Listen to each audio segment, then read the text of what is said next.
Bismillahirrahmanirrahim. Assalamu alaikum. Our topic is about sinusoidal waves. Now, our question is that what are sinusoidal waves? As it is evident from the name sinusoidal, the waves that look like the graph of a sine function or a cos function are known as sinusoidal waves. Mean ऐसी तमाम waves जिनकी wave form बिल्कुल ऐसे ही है जिस तरह के आपके पास साइन फंक्शन का ग्राफ होता है या कॉस फंक्शन का ग्राफ। फॉर एग्जांपल हमारे पास इस वक्त एक ग्राफ मौजूद है that is may be the graph of A cos function और साइन फंक्शन। सो डैट आप साइन फंक्शन या कॉस फंक्शन का जो ग्राफ है, if your wave look like the graph of a sine function or cos function, then we say that the wave is a sinusoidal wave. Next, how can we represent a wave by a mathematical function? We have already seen that a wave can be described by a mathematical function f z t. Mean f is a function of two variable, one is z and other is t, mean distance dependent and time dependent. So what type of this the function may be solution of this fzt, mean वो कौन से function होंगे जो fzt का solution होंगे या fzt के equal होंगे, या ऐसे फंक्शन जिनको हम कह सकते हैं कि ये किसी भी वेव फॉर्म को डिस्क्राइब करते हैं।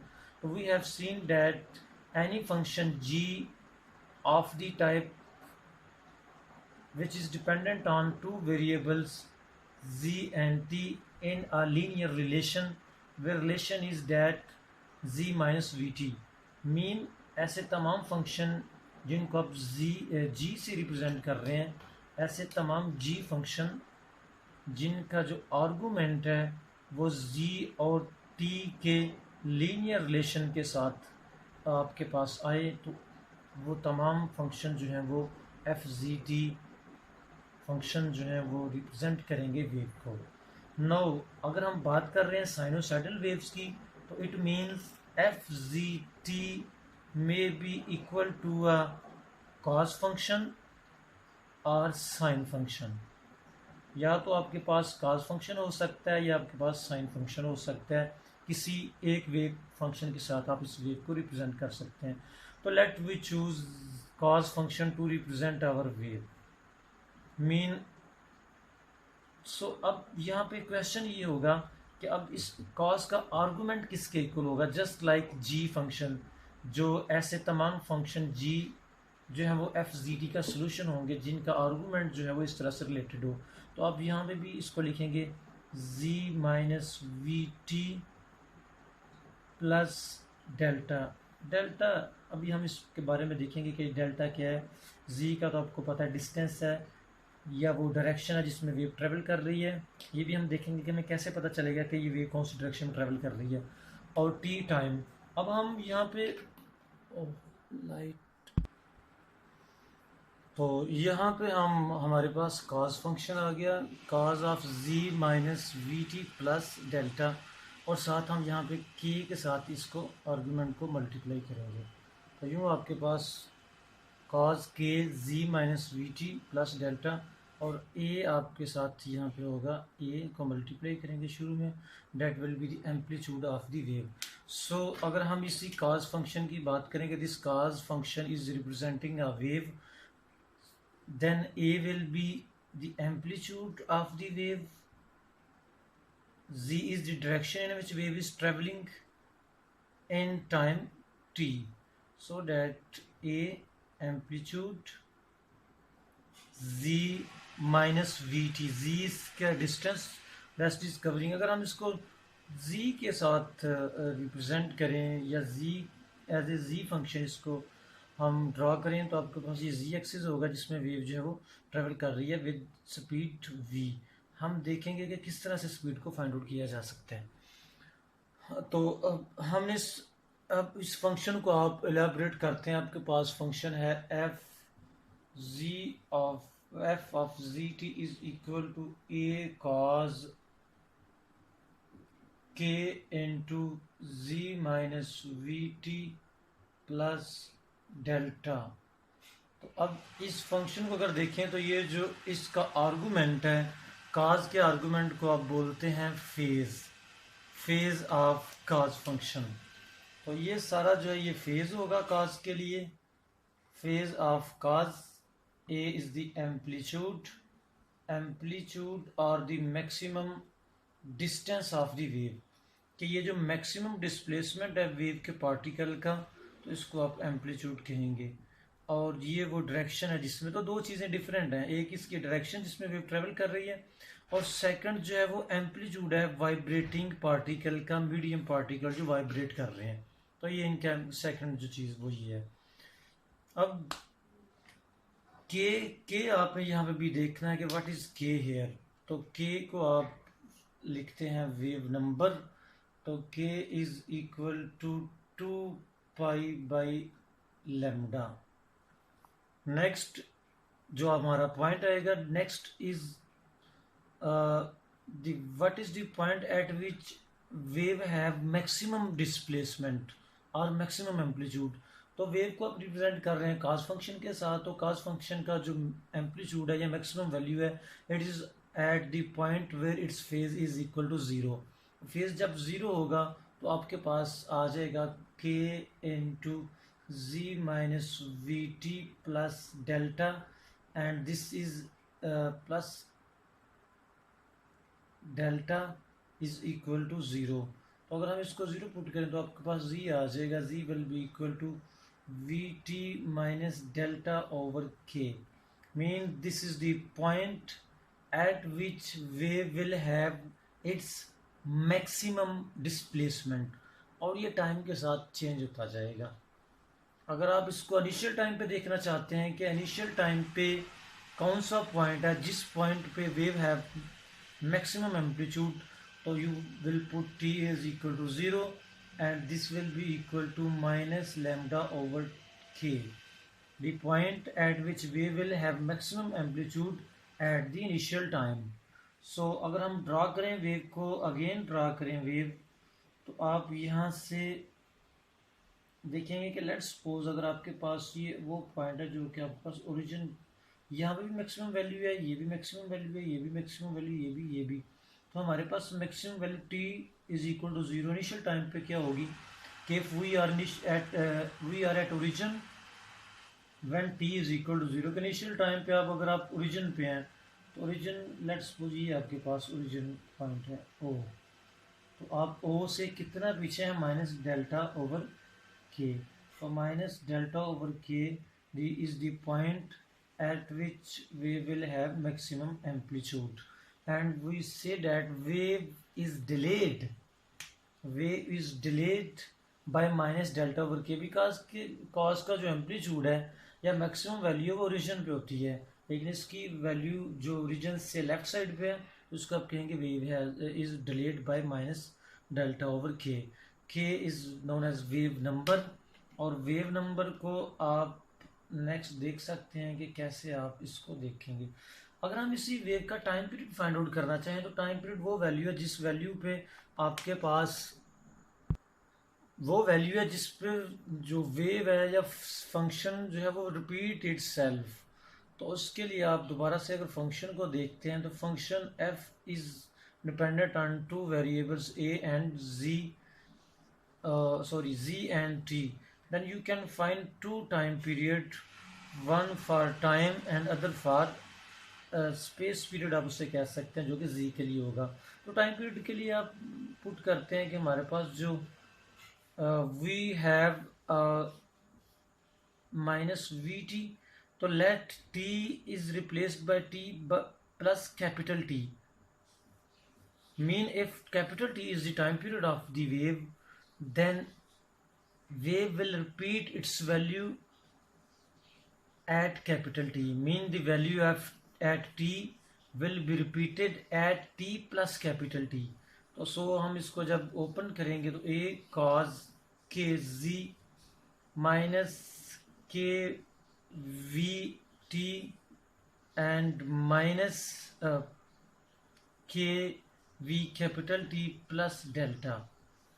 तो if the value at t and the value at t plus capital T are same, mean repeating value है, same value है, तो it means kVt must be equal to 2 pi or multiple of 2 pi, because time period of cos is 2 pi. So if this value is equal to 2 pi, we will say that cos is repeating itself. So kVt is equal to 2 pi, then it means that t is equal to 2 pi over kv, and here is our third equation. Next one is that of frequency. तो frequency क्या है आपके पास, F is equal to 1/t. तो आप इसको लिख सकते हैं 1/t को आप लिखेंगे, t आपके पास आ गया है तो आपके पास आ जाएगा kv/2π. तो ये आपके पास फोर्थ इक्वेशन आ जाएगी फ्रीक्वेंसी के लिए. तो नेक्स्ट आप फंक्शन को देखें तो यू हैव रिटन, यहाँ से आप एंगुलर फ्रीक्वेंसी ओमेगा को भी फाइंड आउट कर सकते हैं. Omega is equal to 2πf. तो 2π into kv/2π will be equal to kv. So omega is equal to k into v. तो ये आपके पास फिफ्थ इक्वेशन आ गई. और फंक्शन में अगर आप के वी की जहाँ जहाँ वैल्यू आ रही है तो आप उसको अगर ओमेगा से रिप्लेस कर दें तो आप फंक्शन को मॉडिफाई फॉर्म में लिख सकते हैं. तो आप एफ को लिख सकते हैं F z t is equal to a cos k z minus k v t plus delta. तो a cos k z minus k we को आप लिखेंगे ओमेगा, तो आपके पास आ जाएगा ओमेगा टी प्लस डेल्टा. तो आप इस फंक्शन को लिख सकते हैं F z t is equal to a cos, इसको लिखा जा सकता है इस फंक्शन को f of z and t is equal to a cos kg minus omega t plus delta. और अगर आप यहाँ से इसको देखना चाहें कि वेव कौन सी डायरेक्शन में ट्रेवल कर रही है, तो आप ट्रेवलिंग अगर देखना चाहते हैं किसी वेव की तो उसके लिए you have to fix one point on the wave. कि आप वेव का एक पॉइंट फिक्स करेंगे और फिर इसी पॉइंट को ऑब्जर्व करेंगे ये पॉइंट किस वेलोसिटी के साथ मूव कर रहा है. मीन अगर आपने वेव का कोई पॉइंट सिलेक्ट करना है या उसको फिक्स करना चाह रहे हैं तो आप उस पॉइंट को फिक्स करने के लिए ज़रूरी है कि आप उसके फेज़ को फिक्स करें. उस पॉइंट का जो फेज़ है या उस पॉइंट का जो आर्गूमेंट है उसको आप फिक्स कर दें. तो उसके लिए आप k z minus omega t plus delta को पुट करेंगे सम कांस्टेंट सी के इक्वल. और अगर हम इसका डेरिवेटिव लेंगे तो आपके पास आ जाएगा k d z over d t minus omega plus zero is equal to zero. और यहाँ पे आपके पास आ जाएगा d z over d t is equal to omega over k. और ओमेगा आपके पास के वी के इक्वल है तो आपके पास आ जाएगा v. Mean wave is travelling with speed v where v is equal to omega over के.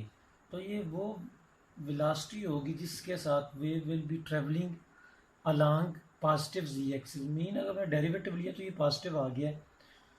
सिमिलरली आप वेव रिलेशन लिख सकते हैं नेगेटिव ट्रेवलिंग वेव के लिए. Mean the wave that are travelling along negative z axis.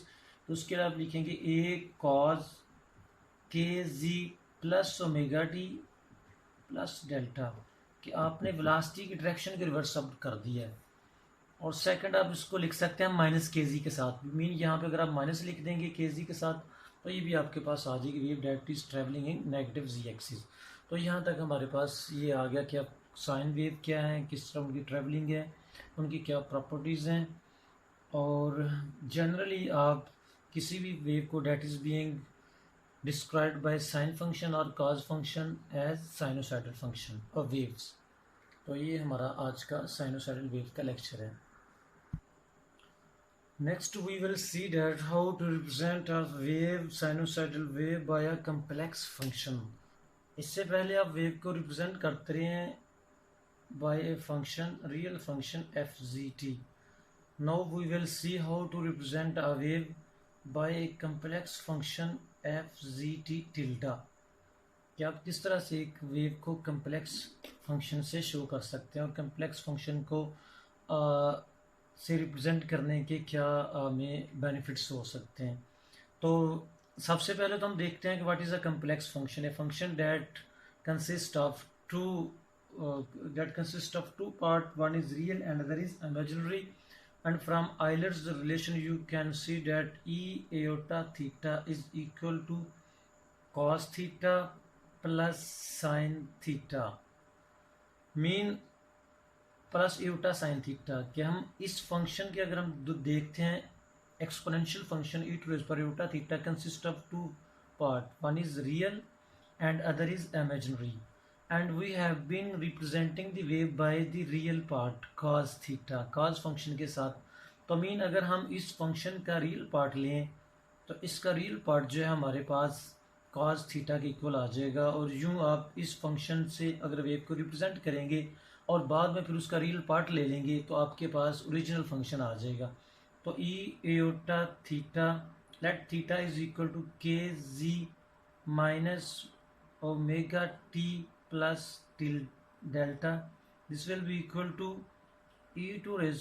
this will be equal to cos kz minus omega t plus delta into iota sin kz minus omega t plus delta. तो let अब आपके पास जो function है iota k z minus omega t plus delta को आप लिख सकते हैं F z t imaginary is equal to A e to raise power iota k z minus omega t plus delta.